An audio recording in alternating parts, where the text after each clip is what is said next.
It needed that glorious God-given victory at Jabesh Gilead to hush under strong religious convictions those discordant voices and to unite all Israel in acclamation of their new king. Do you remember the first battle that Saul won? Yep. Yes. That's what it's referring to. This united the jealous tribes around Saul as their sovereign. Yep.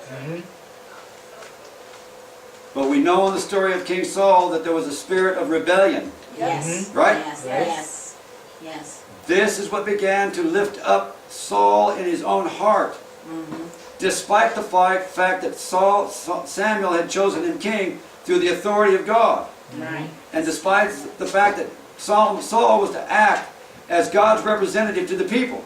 Right. But instead he encountered the same selfish spirit that he encountered in the children of Dan and in Judah, who Solomon had hired to build the temple at Jerusalem. Woo.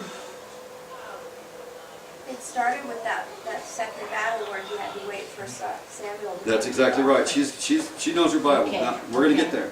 Yeah. It says here. Now see, these are the stories that you didn't get from Uncle Maxwell's Bible stories as a child. Right. Right.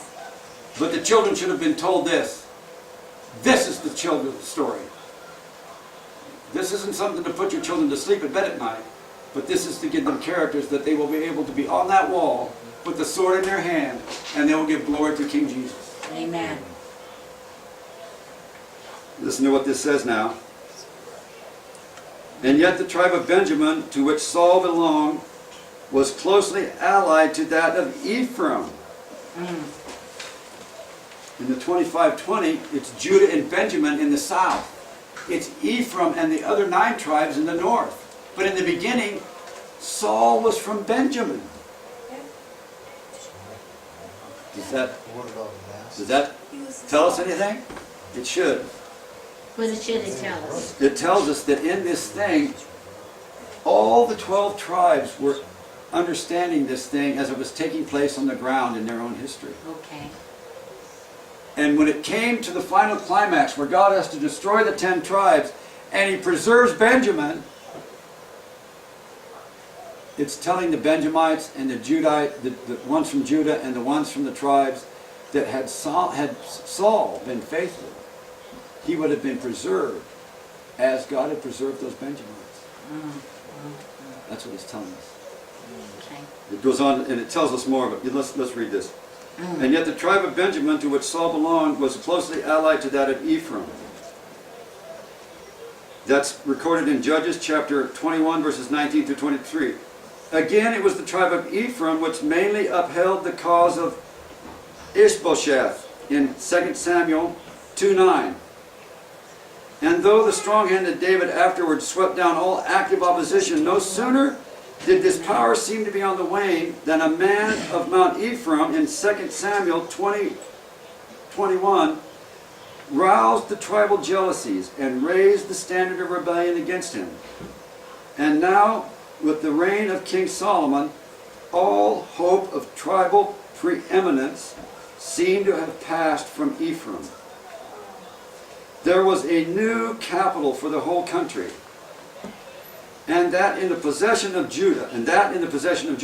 Before, Ephraim had been in possession of Shiloh. But now God's house and worship was in Jerusalem. Solomon had built the house. But this rivalry was not dead. Now do you get the picture? Yes. This culminates in a terrible union of church and state in Israel. Listen to this, what this says. And now with the reign of Solomon, and now with the reign of King Solomon, all hope of tribal preeminence seemed to have passed from Ephraim. There was a new capital for the whole country, and in the possession of Judah. The glory of the ancient sanctuary had also been taken away. Jerusalem was the ecclesiastical as well as the political capital, and Ephraim had to contribute to its wealth and even its forced labor to promote the schemes, to support the luxury, and to advance the glory of a new monarchy taken from the resident in Judah. This spirit is the same spirit that entrenched Judas, which would cause him to sell his Lord for 30 pieces of silver. This was in the heart of Jeroboam at the division of the Davidic kingdom. Yes. Listen to what this says. But secondly, the burden with which the new monarchy imposed on the people must, in the course of time, have weighed very heavily on them. Read 1 Kings chapter 12, verse 4. The building of a great national sanctuary was indeed an exceptional work, which might enlist the highest and best sympathies and make the people willing to submit to the sacrifice. Just as in the time of the building of the wilderness and the tabernacle of the wilderness, the people would sacrifice to build the great temple in Jerusalem. 1 Kings what? 1 Kings chapter 12, verse 4. But this was followed by the construction of a magnificent palace. We read it earlier in Jones's book.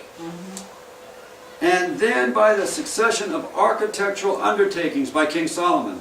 One after another, after another, after another, after another. Solomon was lifting up himself in glory against the commandments of God. In so affecting the hearts of every one of the people who lived in Jerusalem. In all of Israel. Yes. The spirit of covetousness now is infected the whole kingdom. The world is like this now. Amen. Brothers and sisters, that's what takes right here. Amen. That's what takes place right here. Amen. Is this the truth or is it not? It's the truth. It's the truth, the whole truth, and nothing But the truth. Amen. But this was followed, and then it goes on to tell us, it gets worse. It gets worse. It's done so on an unprecedented scale.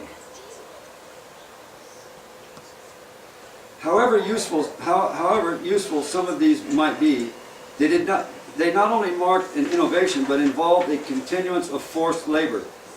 The people were enslaved.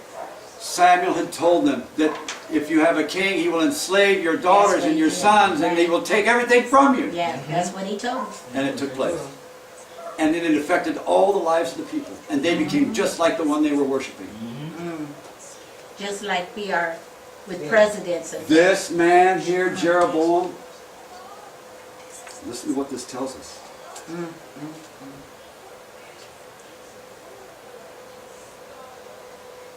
Wholly foreign to the spirit of a free people, and which diverted from their proper channels the industrial forces of the country. They were enslaved. Nor was this all. The support of such a king and court must have proved a heavy demand on the resources of the nation. To have to pay enormous taxes, and for many long years to be deprived during so many months of the heads and the breadwinners of the family, that they might do what seemed slaves, labor for the glorification of a king whose rule was every year becoming weaker, would have excited disaffection even among a more enduring people than those tribes who had so long enjoyed the freedom and the privilege of a federated republic. Israel was a republic just like the United States of America. And they were free under their conscience to worship God according to the dictates of their own conscience. But under King Solomon they had been enslaved. right. This was the bitter point that caused Jeroboam to break with Judah and with Benjamin. It only needed a leader.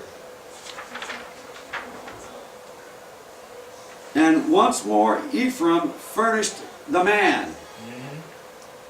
Jeroboam the son of Nebat, and of a widow named Jeruah, was a native of Zerath, or Zerath, Judges, this is where she's from, Judges 7:22, within the territory of Ephraim. The sacred text describes him as a mighty man of valor. His energy, talent, and aptitude pointed him out as a fit, permanent overseer of the forced labor of his tribe. It was a dangerous post to assign to a man of such power and ambition. Brothers and sisters, when Judas was given the bag to hold for Jesus and the disciples, the same thing could be said true of him. It was a dangerous post. Right. But it was the means by Jesus was allowing Judas to see himself.